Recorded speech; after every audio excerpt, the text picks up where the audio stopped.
everybody. I'm Karen Hart-Glass. You're listening to It's All About Food. Thank you for joining me today.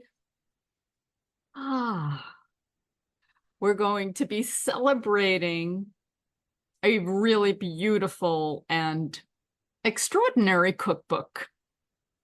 It's called Big Vegan Flavor: Techniques and 150 Recipes to Master Vegan Cooking by Nisha Vora, who is with me now. Welcome, Nisha. Thanks so much for having me, Karen. I'm going to read just a little bit about you so we know who you are. Nisha Vora is a cookbook author, content creator, and former lawyer known for her innovative approach to vegan cooking. After graduating from Harvard Law School in 2012 and working as a lawyer, she exchanged her casebooks for cookbooks to follow her dream in the food world by creating Rainbow Plant Life, the vegan cooking website with over 2 million followers across her blog and social channels. Nisha's dedication to creating accessible, delicious, and meticulously tested plant-based recipes has earned her a loyal following and widespread recognition. Born and raised in California and currently residing in San Diego, Nisha continues to inspire others with her innovative, flavor-forward approach to vegan cuisine. And that's just the beginning. So Nisha, I just can't not talk about you starting out as a lawyer. So yeah. I want to know a little bit about that, why you wanted to be a lawyer to begin with. Sure, yes. Well, so I grew up in an Indian immigrant household, and education was always kind of the anchor of my upbringing. And I loved school. I excelled in it. I went to college. I wanted to do something very academically rigorous. I had this really amazing internship at a legal services provider where we helped women who were victims of domestic violence and low-income immigrants. And I felt like, wow, I can really help people using this thing called the law as this tool. And I got to law school. I loved law school. It was once I started practicing law that I was like, oh, it's actually really difficult to affect change through the law. And it's a lot less inspiring and a lot more drudgery and anxiety inducing than I had anticipated. So yeah, I loved the idea of being a lawyer as a way to help people, which is what I've always wanted to do with my career, but found it a bit difficult and disillusioning. That's interesting because I heard a number of activists, vegan activists, who always point to the need to change policy, and we need lawyers to do that. But personally, my point of view is the most effective way to make change is through grassroots activism and putting healthy, delicious food in people's mouths. Yeah, yes, that's been my experience too, is to show people how wonderful and rewarding you can live your life without animal products being required. And I found, even for me in the beginning, trying to just tell people you should be vegan, here's why, was not very effective. And it wasn't until I started showing and being like, here's all the amazing food you can eat, and here's how great you can feel about yourself and about what you're doing, that's when I started to see results. And so I feel like I get to help people now in my career in a very different way, not through the law, but something else. My background, I have a master's in chemical engineering, and after working a year and a half at DuPont, it was not for me. I packed up my Toyota and moved west to California. I'm a New Yorker. And but I stayed in the industry. I worked in the semiconductor industry for about 20 years. Yeah. Before I moved to the nonprofit sector, before I moved to promoting a whole food plant diet and working with a number of different companies doing plant food related work. And then we have our own nonprofit called Responsible Eating and Living. But I bring that up because my parents were hysterical when I quit my job at DuPont and lived out of my car for a while. So what did your parents think about that, and how are they today? Yes, they were definitely not thrilled. I think I know my parents have sacrificed so much growing up to get me to the point where I got to at Harvard Law School, practicing law successfully, made so many sacrifices to make sure I could get the best education possible. And I think when I decided to leave law after 4 years of practicing, they were like, but you just started. Like, what was all that hard work for? And it wasn't until they started to see that not only was I happier, more aligned with my purpose, but I was also good at what I was doing and I could make a living out of it. They were like, oh, you're happy and you're doing fine and you can pay your bills. Great. We're so thrilled. So it's been a very lovely full circle, because now they are my biggest fans. They appear in my YouTube videos and people just love seeing them, and they could not be more thrilled. But the first couple years were a little bit like, what is she doing with her life? Does she need some guidance? Like, why did she do this? Well, it takes a lot of courage to do what you did. Thanks. Follow your bliss. Yes. And I'm glad you chose this, because we need more and more people promoting veganism. To me, that will solve most of the world's problems. And we can do it deliciously, which is my tagline. Then you quit your job, and you have a partner, Max, and he quit also. And you traveled the world, but you weren't vegan yet. Is that No, correct? that's correct. Okay. I practiced corporate law for 2 years, hated it, thought it was the worst. We both quit together. We backpacked for 6 months in our kind of self-discovery, like, what do we want out of life? What are we doing on this earth? And then I came back to law, practiced a much different type of law, nonprofit law, ultimately was still miserable and didn't feel like it was a good fit for me personally, personality-wise. And I became vegan around 2016, and I started posting my photos of the food I was making to Instagram, and it kind of just started to align that maybe this could be a career path. So there were like little different shifts in my evolution, in my journey. Just a couple of questions about Max, because he's an important player in this story. Did he go back to work as a lawyer? No, we run the business together, so he did not go back to being a lawyer. Okay. And you mentioned, I don't think he's completely vegan. You said that he eats animal something once a week, but he loves your food. Yeah, he's essentially vegan at home, or plant-based at home, because I do all the cooking.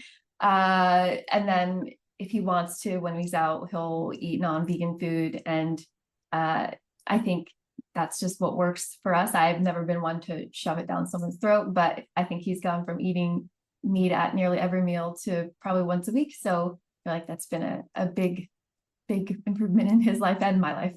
Okay, last question before we jump into the cookbook. Why did you become vegan? I went vegan for, I think, the reason a lot of folks do. You come across some information about how our food is grown, and you're like, wait, where has this information been hiding? So I watched one documentary in 2016, and then that led to watching, I don't know, 8 or 9 in the same week. And I was like, oh, this is what we do to animals. This, like, once you know the information, it's like, how could that have been hiding in plain sight? And you just get really fired up. And I had never been an animal lover per se, but I also was like, well, I don't need to participate in whatever we're doing to animals that's so horrific in order to eat. And as I started going down that journey, I started to learn more about the environmental effects and all these things. And it just became like information overload. Like, I could not ignore it anymore.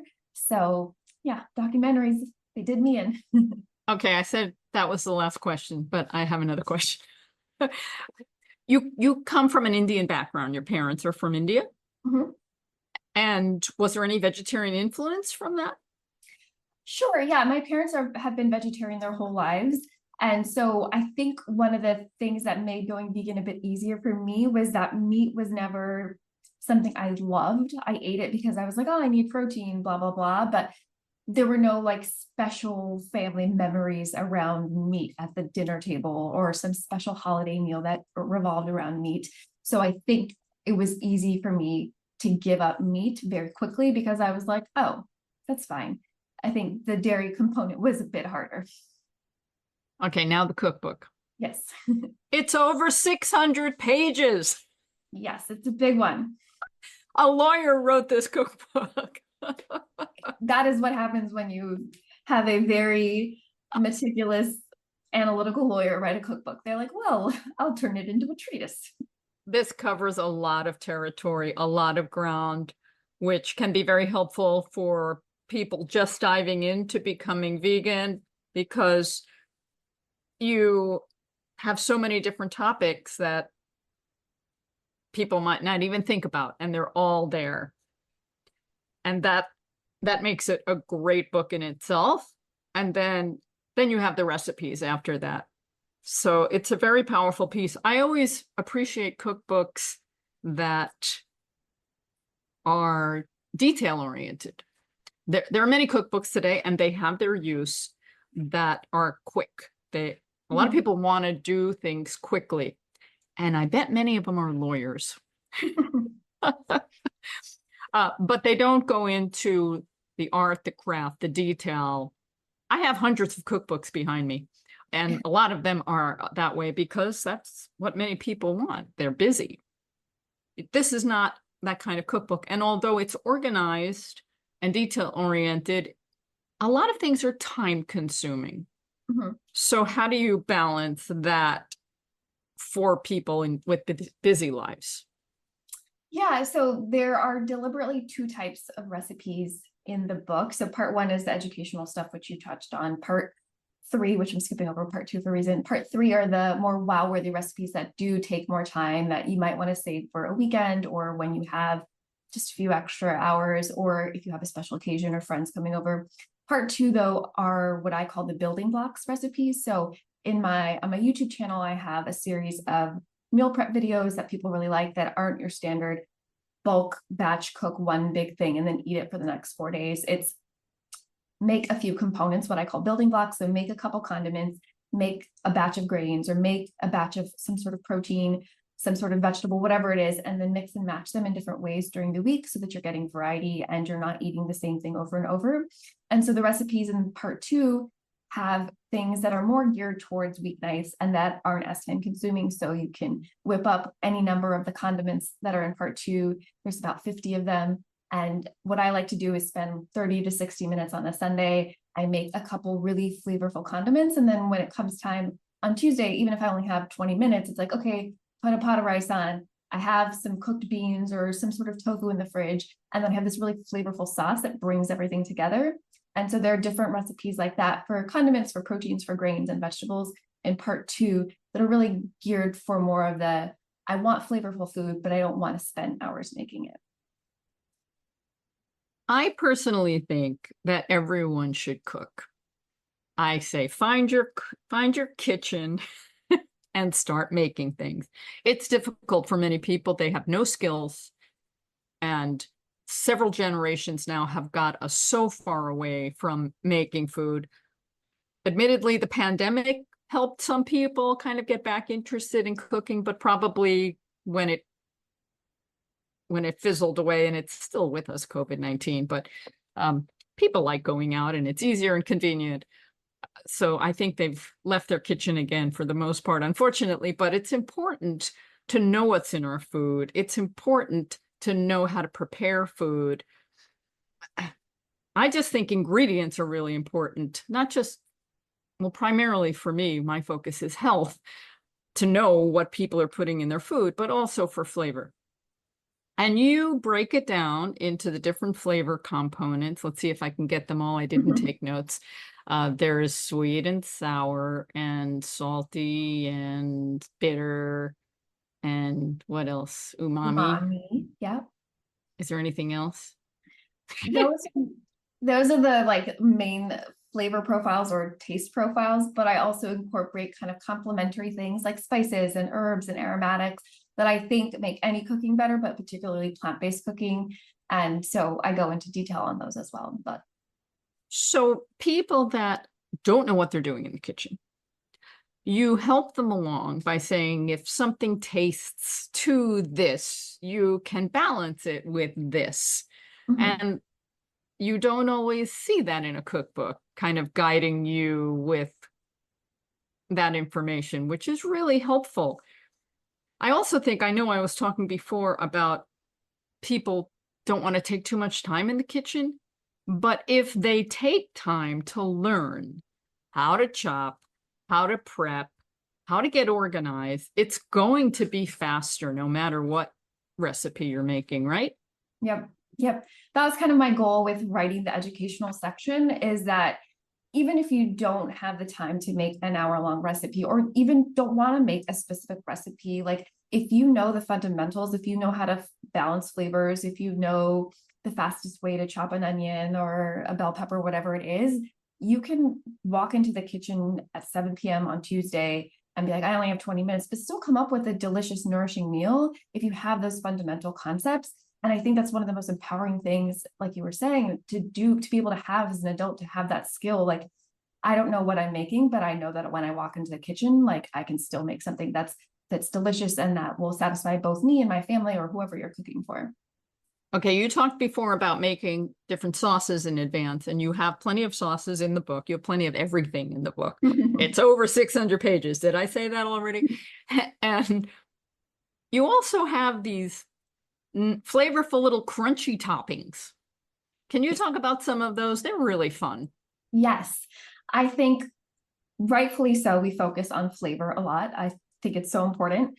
But I also think sometimes we forget about texture a little bit. And I think one of the easiest things you can do to add texture to a easy kind of weeknight meal is with a little something crunchy. Any salad or grain bowl with a little something crunchy, I think is almost always better.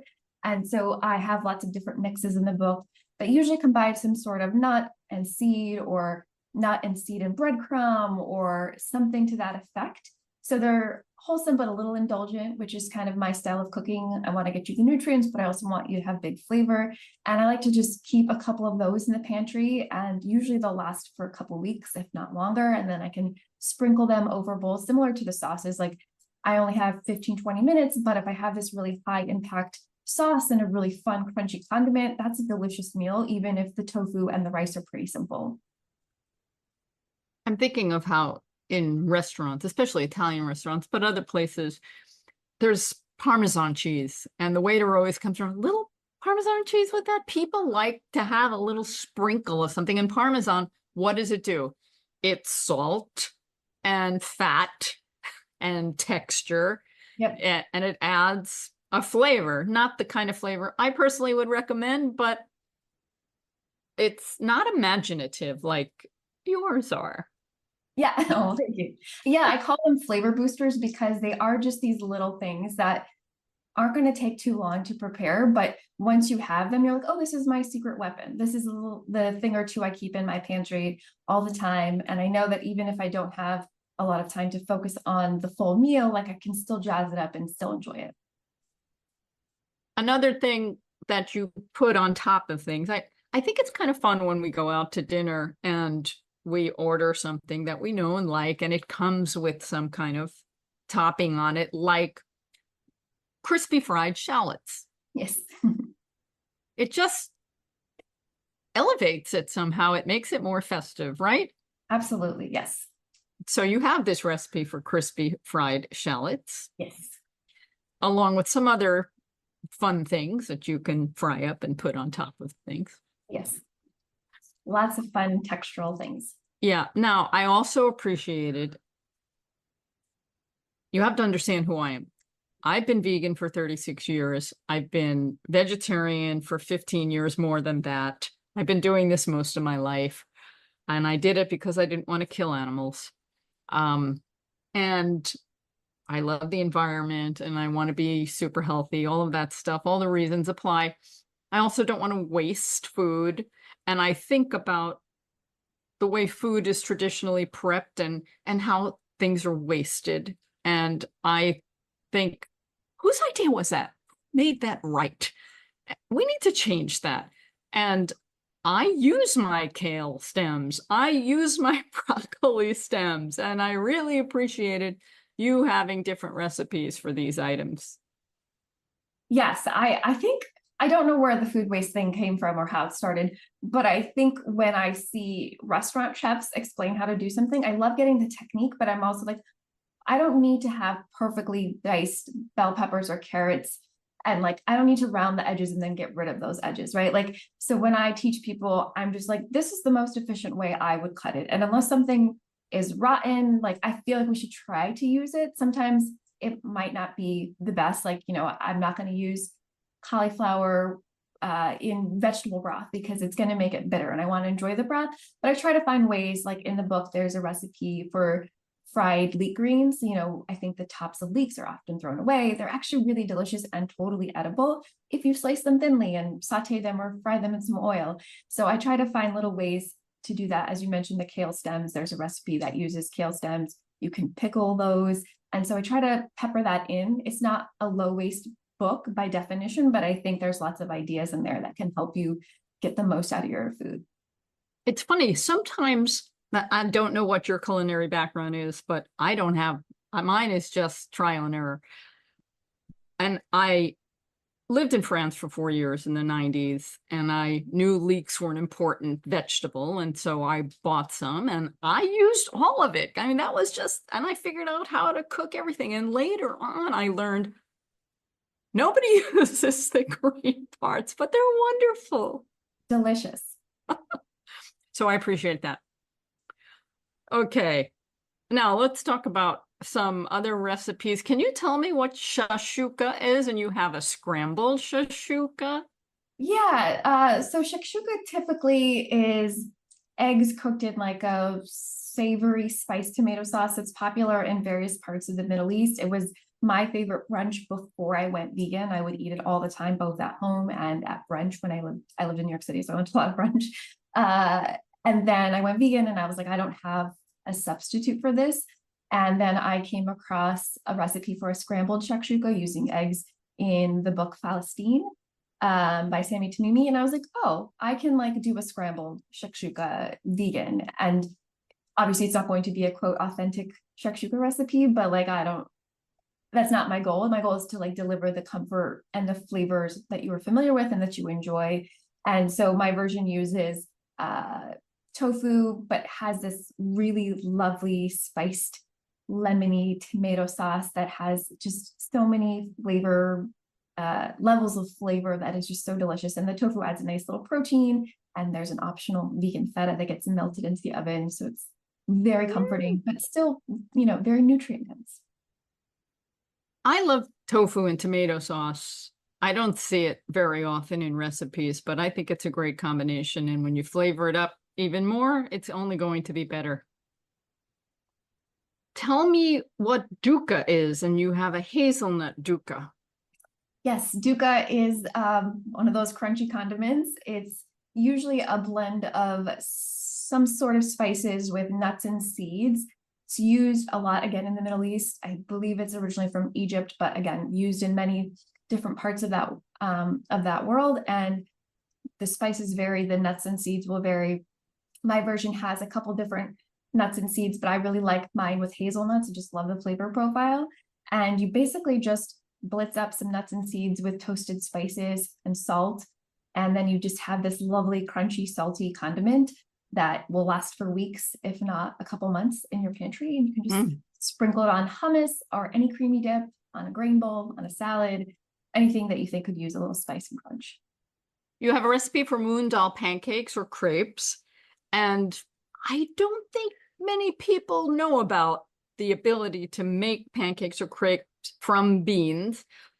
There are small circles, like in the gluten-free world, where people are learning about crepes from other parts of the world, soca with garbanzo bean flour, and using lentils for crepes. When I discovered this, it just blew my mind. And every time I see on social media somebody discovering it, it just makes me smile, because we're all like, what? You can make crepes with beans? Yes. It's a somewhat common thing in Indian cuisine, which I'm not a master by any means. I just have Indian parents, so I know a little bit about it. But yeah, there are lots of different savory concoctions that are similar to a pancake or a dosa, some variation of that use lentils, sometimes rice in the batter. And so it's essentially that, but you can kind of doctor it up how you like. The version in my book uses mung dal, which is yellow lentils, but if you don't have those, you could probably use red lentils. My version has a little bit of Indian spice in it, probably tailor it to be Middle Eastern spice or whatever you like. And I think it's a really fun formula to play with. You can make them as pancakes, which are a bit more hearty. And then the crepe version, you do have to like not use all the batter. You're trying to get just one part of the batter, but it gets out really, really crispy. So if you're looking for that super crispy texture, you can also try the crepes. I haven't said this in a long time. When I went vegetarian and then I went vegan and then I started to experiment with gluten-free because family members had celiac disease. Every time I take an ingredient away or limit something in the realm of food ingredients, my world expands. It's amazing. So, especially with the gluten-free thing, I learned about all these other grains, all these other beans that you can do so much with. And here in the United States, we have just been we have been made to limit what is available to us. And like wheat is king, and it isn't. So I get very excited when I see recipes like your moon dal pancakes. What are curry leaves? Only the best ingredient in the world. I'm a little biased, but they grow like in a little plant. They're used very frequently in South Asian cooking, particularly in South Indian cooking. And they have this just super unique aroma that's a bit citrusy, but also pungent. And it's really hard to describe. But once you taste it, you're like, I never want to not have curry leaves in my life. And you really get the flavor, you get the most flavor out of them when you toast them in a bit of oil, when you like what we call traditionally in Indian cooking a tadka. It's, if you've ever had dal tadka, it's just that spiced oil that you pour on top at the end. And so blooming the curry leaves in oil really just brings out their flavor. And so we use them a lot on top of dals, sometimes in curries, sometimes in vegetable dishes. And if you have a South Asian grocer in your area, please go seek out curry leaves because they're one of the best ingredients. I guess I was a little confused when I saw curry leaves because I know about curry spices and it's a combination of different spices. It's not one spice. And then I thought, well, what's a curry leaf? But it's something that you can eat with curry? Yeah. So it's, you can eat it with lots of different things. And it's not a spice, it's a leaf. It's like more of like an herb. Right.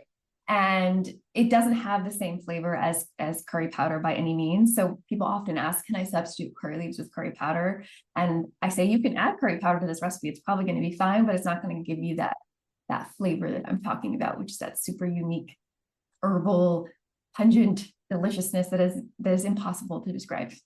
You mentioned your partner a number of times in the book, and you said towards the end that he is a mushroom hater. It's funny because my partner, Gary, is also a mushroom hater, but he's really trying, and he's been trying over the years to like mushrooms. You said you spent some time in New York City. I don't know if you ever went to the vegan restaurant PS Kitchen. I think I did maybe once or twice. Yes, I have. Yeah, it's in the Broadway district, which when they arrived there, it was like, wow, because we didn't have anything vegan in that area for a long time. But they have an appetizer, which is like a fried maitake mushroom. And he will eat that because it's yummy. And you have a buttermilk fried chicken recipe, which obviously is not chicken, folks. It's mushroom. Yes. And how yummy is that? Oh gosh. That's one he will eat. Yes. I mean, it's breaded and fried, so it's hard not to love. But what I think makes the whole meal so special is you pair it with cornbread, which is a little sweet, and you pair it with like a tangy dill forward slaw. So you just get like every bite of the flavor wheel that you're looking for. You get a little crunch. You get a little heat from the spices in the fried chicken. You get the sweetness, you get the savoriness, you get the saltiness, you get a little creaminess from the slaw. So to me, it has all of the elements of like a perfect meal when you get all those different flavors and textures. Right. As I mentioned before, I've been vegan a long time, 36 years. And my palate has changed over the years. And my awareness of flavor has changed dramatically. I tend towards little or no salt or oil or sugar in my recipes. Now, I know when we're appealing to the mainstream, that's not going to work for them. And to get people off the animal, I'm all in for Salt, oil, and sugar. If it gets them to stop doing those horrific things with animals, that's phenomenal. But I think the recipe that popped out to me personally the most was the macerated berries with basil and mint. Colorful, simple, my kind of thing. Yes, the simplest. I think it's probably the most time consuming part is just washing your berries. Like everything else is super simple. And I think especially right now in berry season, you don't have to make it complicated. Like the berries are so good, just give them a little love. I macerate them, which is basically letting them rest in a small amount of liquid for a short period of time with a little bit of good balsamic and maple syrup and orange zest. And then you finish it with mint and basil, and it's It's so lovely. Yeah, especially after a complicated dinner, it's nice just to end with something sweet on the palate, but not too complex. yes. But the complex desserts are also fine. I just wanted to mention, what did I got? I have 3 of them here. The caramelized stone fruit crisp with tahini custard. Now, anything tahini, it's one of my favorite ingredients. I wrote a whole ode to tahini in my book because it's one of those ingredients that I think, unless you're from a Middle Eastern background or once you go vegan, it's like you're not really thinking about how magical it is. And then you start using it and you're like, oh my gosh, I can use this in so many different things and it's so amazing. It is indeed. And that recipe looks beautiful. And then another one was the chai spice custard tart with mango. Yes. I love chai tea. And the chai spice custard just sounds, that sounds wonderful. I love what I love doing a lot with my recipes is coming up with like global inspiration. So it's not an authentic recipe from any particular country, but I'm using inspiration from different places. So for me personally, I don't get to eat very many Indian desserts because they're almost always made with whole milk and ghee. And Right. I wasn't trying to replicate any Indian recipe or any specific Indian dessert, but I did want to add some of the flavors I do like in Indian sweets, like cardamom and mango, and come up with something that just felt like unique to me, but with a little Indian inspiration.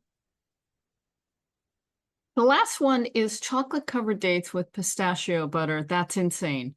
I don't know if you've ever made pistachio butter, but it is kind of life-changing. It is so rich and delicious, and it's literally just pistachios and a little bit of time with your food processor or blender. And it's like I've made almond butter before, I've made peanut butter before, and those are all lovely. Pistachio butter is like 10 times. Is it? Now the question is, where can I find organic pistachios? Have you found them?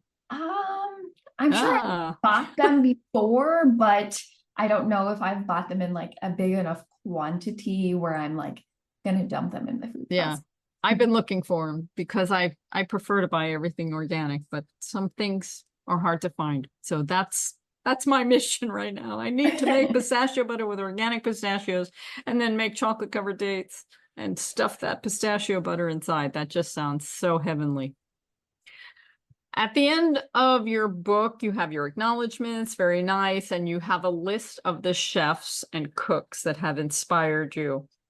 And I don't think many of them are vegan. I noticed Isa Chandra Moskowitz in there. Were there other vegan chefs? Most of them were not. Yeah, I think most of the culinary education I've had, like specifically to cooking, not like inspiration for like, oh, you helped me like understand reasons for going vegan. I think specifically for cooking have been non-vegan, and I'm very open about when I take inspiration from recipes. I often do look at non-vegan recipes because one, I don't want to often look at vegan recipes. It's very easy to then, not intentionally, but then to make a recipe that's so similar. And then are you copying that person? Are you taking too much like from that recipe? And so I often look at non-vegan recipes because then I'm like, okay, how can I take the flavors and textures I like of this recipe, but make it plant-based? And so a lot of the education I've had from watching the Food Network since I was a teenager, through reading, Food and Wine magazine or Bon Appetit magazine, largely has come from non-vegan chefs. And I imagine too that your global travel before you went vegan inspired a lot of recipes as well. Yes, definitely, for sure. Yeah, travel is very important that way. And now We have happycow.net. If you Yes, want to travel so globally useful. and you you need I to just know used where you it can when eat. I was traveling last month. I can't even remember. Oh, I was in the Netherlands and I used it. Yep. Yeah, very, very helpful. Okay, Nisha Vora, anything else you want to tell us before we go about your over 600 page amazing Big Vegan Flavor cookbook? It comes out on September 3rd, so it's available for pre-order now. If you want to pre-order it, you can go to bigveganflavor.com. And thanks for taking the time to interview me. My pleasure. Thank you for joining me. That was Nisha Vora, everybody, with Big Vegan Flavor, which is released today, September 3rd. You might also be interested in her first cookbook called the Vegan Instant Pot Cookbook. It came out in 2019. I have not seen it, but based on what I've seen in this new cookbook, I imagine it is just as thorough, beautiful, and wonderful. Now I want to detour a little and give you some update on me and my journey with the SOS-free, 100% nutritarian regiment that I started actually 6 weeks ago now. I've committed to this for 1 year because in 1 year I plan to get some major tests to see if there's been any change in my carotid duplex test, and that shows us if we have any soft plaque. Because 6 weeks ago, I was kind of shocked to find out that I have some soft plaque. They term it 1 to 49%.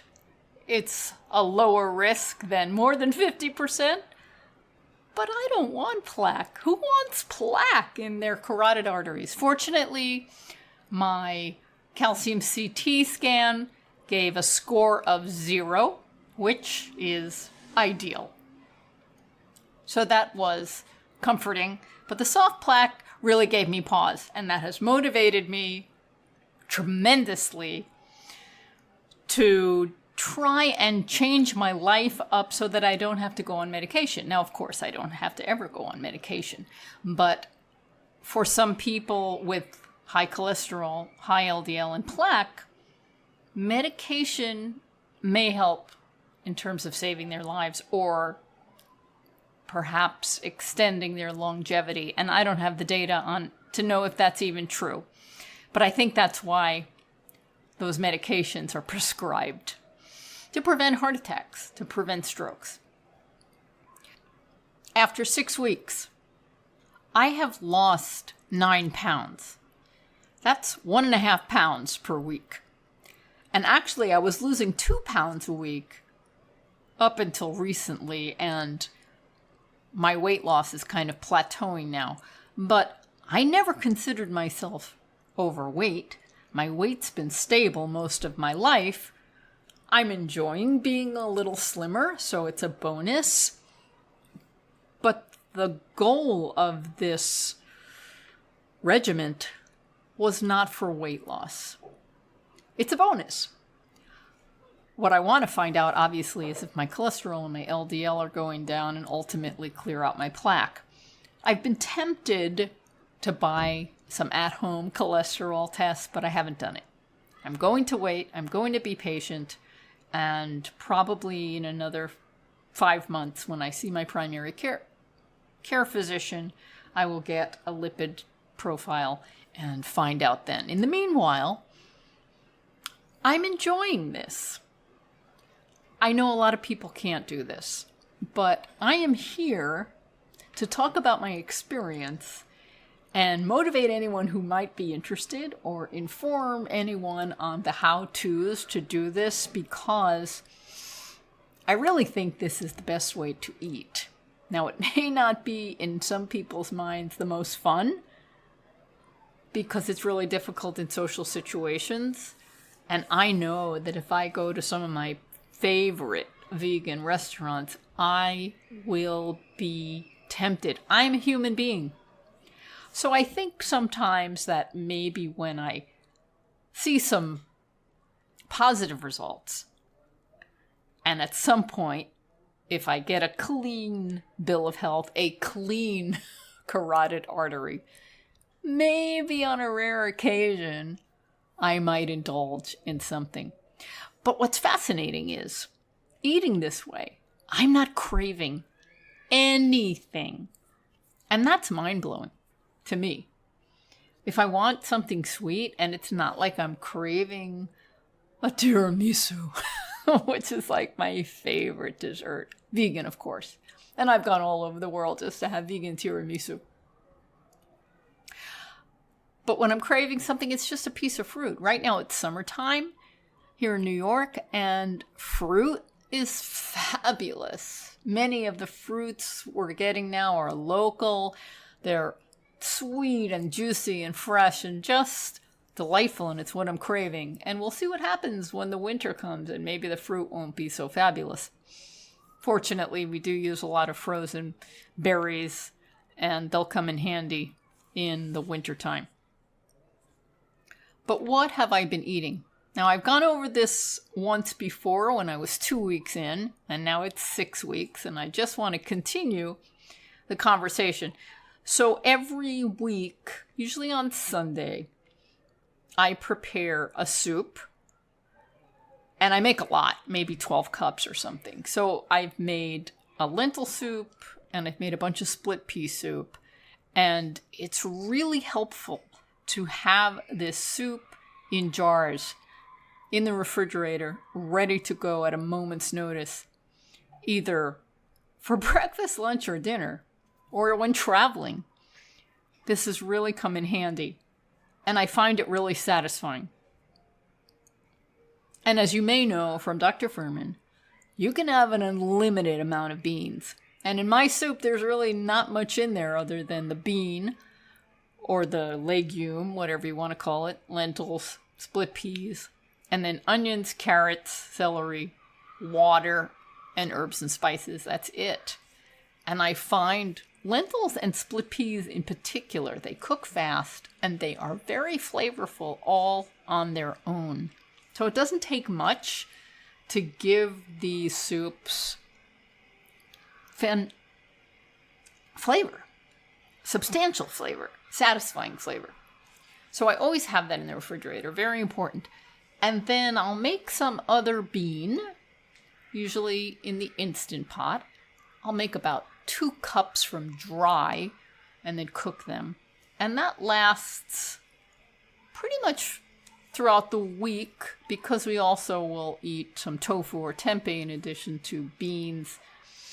And then you've got those non-starchy vegetables, which right now in the summer are fabulous. Eggplant, zucchini, red peppers, tomatoes. Oh, so many beautiful heirloom tomatoes right now. And what blows me away is eating this way, it just works. It just really works. I've been promoting this way of eating forever. Well, maybe 30 years or something, but I never did it 100%. And it really makes a big difference. That last 10-15% on feeling satisfied, or shifting from starchy vegetables to non-starchy vegetables, shifting from white potatoes to zucchini and eggplant. It really makes a difference. And then the big salads, of course, are so essential. And I've always been eating salads, but I did not religiously commit to a giant salad once a day, because some days I might go without salad. Never anymore. That's like, you have to have it. And it's best to eat it first. Have your big salad first. So very often I'll make a bunch of food, and by the time I finish eating my big salad, I don't have room for much else. It's kind of a frustrating thing, because I put out all of this great food, and then I don't have room for it. So then the nice thing is there's leftovers, and some dishes that I make just last for 3 or 4 days. I was making a bunch of ratatouille I did that for a few weeks. I took a break because I was kind of tired of it. But I've made some other kind of tomato, red pepper based stews, switching off on some of the vegetables. Gary made one just the other day, and he added a little sweet potato because we had cooked some sweet potatoes. And that's like a great secret, to add a little bit of sweet potato, not a lot, to a soup. It just gives an extra dimension, a sweetness, and it gives it a little starch. But sweet potatoes are good. They're recommended over white potatoes. And I'm not saying white potatoes are bad. I love white potatoes. But on my current journey, on my current mission to clear out my plaque, I think weight loss, I'm realizing, is part of it. And some of the starchier foods, the grains and the potatoes, make weight loss slower. I mentioned my Sensarte nonstick frying pan the last time I spoke about starting on this SOS-free adventure, and I'm still loving it, I have to say that. I've made my buckwheat crepes in it, which I mentioned before, and then recently I made like a soca or a garbanzo bean flour wrap, and I made it more fun. I added more spices, made it kind of hot and spicy in the wrap itself, and then made a very simple tofu scramble. Gary calls my tofu scramble old school because I just mash the tofu and add some onions and spices to it, where his tofu scramble recipes are a little more sophisticated. We have those recipes at Responsible Eating and Living, but he'll make it richer. And sometimes he'll add like garbanzo bean flour and soy milk and make more of a batter out of it rather than just the mashed tofu. But I go back to my old tricks from a long time ago, and I just find it easy and satisfying. And with the garbanzo bean flour wrap and the tofu, I was in heaven. I just wish more restaurants would know how to make vegan SOS food. Am I asking for too much? And I say more restaurants. Are there any? I know that you can go to many places and ask for a salad that can be SOS free if you leave off the dressing and it's all raw vegetables, nothing cooked. But I'm thinking of so many different things that I can make here at home that are delicious and interesting and also SOS free. No salt, no sugar, no oil. Now here's an idea for you. I drink a lot of teas. Usually green tea. Sometimes I have a matcha tea, which I love to make, and I never add any sweeteners to them. I trained myself a long time ago to get off of adding sugar to tea. I do like chai tea, and that often comes sweetened. And I also like things like hot chocolate, and I've had my own hot chocolate that is not sweetened, and I don't know why more people don't drink it that way, because people will drink black coffee and black tea, and they both have somewhat of a bitterness like hot chocolate. So I would think the hot chocolate unsweetened would be more popular, but it isn't. That's okay. And I was for a while making my hot chocolate and my chai tea, maybe with a little maple syrup in it to sweeten it. But now that I'm on the SOS free, maple syrup is not on the menu. Now, a long time ago, when Gary and I started Responsible Eating and Living and posting recipes, one of our staples was apricot butter. You can call it apricot jam, apricot butter, whatever. What it is, you've heard me talk about it over the last 15 years or however long I've been doing this program. We take organic dried apricots, a pound, and boil it with 3 cups of water, and then blend it either with a hand mixer or in a Vitamix, whatever you have. And it makes about 2 big jars. And we use that as a jam and a jelly and a sweetener. And what's nice is it's a light color, because sometimes we'll make date paste, and date paste is dark, but apricot butter is light. And sometimes I'll add a tablespoon in my pot of chai tea, for example, or in my hot cocoa. And it gives a little bit of sweetness, but all it is apricots. I don't overindulge in it. I know that I don't want to eat a lot of dried fruit, but I feel like it's a better choice when it's cooked and blended with water. So that's one of my little sweet indulgences on this SOS-free routine. The bottom line is, I'm enjoying this routine. I'm enjoying the food. I do have to prepare all my meals, and for some people that would be a really difficult challenge. But I'm up for the challenge, and I like preparing my meals. So this works for me. I know it won't work for everybody, but like I said when I started talking about this, some people who might be in a serious health crisis or just don't want to go on damn statins and might want to give it a whirl to lower cholesterol and LDL, this is the diet that does it all. Now, in addition, and it's very important because it's not just food, it's also exercise every day. And I have made a commitment to 60 minutes of some sort of cardio every day, power walking or running, and then throughout the week, other things on top of that. And I know that that's part of the reason why I've seen the weight loss, not just the food, but I'm burning more calories than I was before. I was not committed to doing this every day. I knew I should. I thought about it. I'm human. I wasn't doing it. And now I'm doing it. And it's that thing, feeling stronger every day. There's always got to be a song. And then 2 tablespoons ground flax seeds every day. Cannot forget that. Dr. Furman also recommends, I've read it in his member forums, I'm not sure if he mentions it in any of his books, that if you have high LDL, he has a supplement called LDL Biotech. And I remember taking it years ago and not really seeing anything from it, but then he recommended taking 3 times the recommended daily dose. So normally the bottle says to take 2 tablets a day, and he recommends 3 in the morning and 3 at night. So that's 3 times the dose. I've started that too.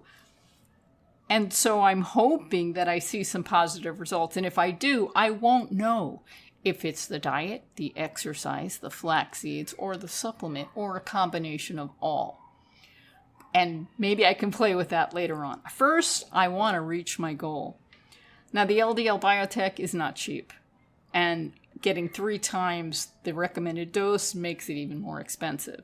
So I'm in it for a year. I'm in for the investment. And I certainly hope I see some progress. In addition to the weight loss, which is definitely progress. I'm imagining a world where vegan options, vegan offerings are everywhere, are in all restaurants, in all schools, in all hospitals. And not only am I putting that out as my wish, but also vegan offerings that are delicious and SOS free. Why can't everybody offer a simple soup that doesn't have salt and oil in it? That's one of the foods in restaurants and in stores that is so loaded with salt. Why is that? It's not that difficult to offer a soup that doesn't have salt and oil in it that's vegan. And if people find it doesn't have any flavor, they can add salt. I always like to reach the least common denominator. I want to make food that everyone could eat and enjoy. So if people have a gluten allergy or a nut allergy or a soy allergy, a simple soup. I know there are some people that are allergic to beans and legumes. Maybe it's not possible to make a dish that everyone in the world can eat, but come pretty close. So I would like to see that. And I would also like to see salads with dressings that are not made of oil and don't contain salt or sugar. And they're not hard to make either. I just made a dressing that was fantastic, made with walnuts, dried figs, and red wine vinegar. Wow! It was incredible. We make all the time sunflower seed with vinegar and water, or sunflower seed with lemon and water. You can add onion and garlic and any herbs and spices you want, or just not without it. And there are so many interesting vinegars out there today to flavor up a salad. It's not difficult. I would love to see that in my world. So I might be able to go out and be social with people. But it's okay. My world right here in my home has everything that I could ever want and need. And I'm happy with that. And with that, I'm going to wrap up my update on my SOS-free journey. And thank you for joining me today. And I want to get back just briefly to my guest today, Nisha Vora, whose new cookbook, Big Vegan Flavor, is released today. And for many people, this is a great book. It may seem a little odd that I'm talking about SOS-free and this new cookbook in the same podcast, but it's a big world. And all I want is people to stop killing animals. So whether you want to use salt, oil, sugar, or not, I'm cool with that. Just don't kill. Stop killing animals. That's all. And that's how I'm going to end it today. Everybody, have a delicious week.